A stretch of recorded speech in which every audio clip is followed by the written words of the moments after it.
Ndine mashoko ari kundikanga mumwoyo andakaudzwa nemukadzi wangu. Takanetsana musi uno ave kuti kushaya hanya kwako kwakakontributa kufa kwagogo vangu.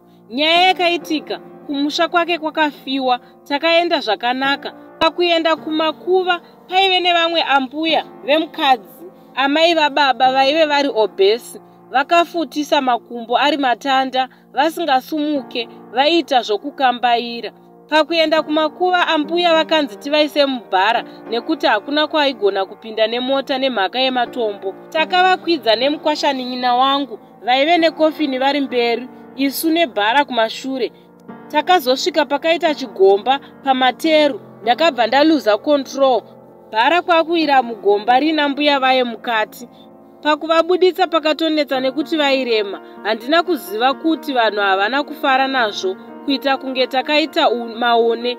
Ambuya vaye havana kuzopedza 6 months vakabva vafa. Saka ndopari kunzi kuvapunzira mugomba kuya vanenge vakakanganisika musoro ndozvimwe zvinenge zvakazovauraya nyangwe zvazvo vairwara nechekudhara. Mukadzi wangu akutoita kunge ndakavawidzira nenegligence, ave kutondiita muroyi. Zvichitoreva kuti even hama dzake dziri kutotaura zvimwezvo zvinove zvaakundiodza mwoyo. Ivo vainge vandipirei bhara racho. Accident inongowanika wani.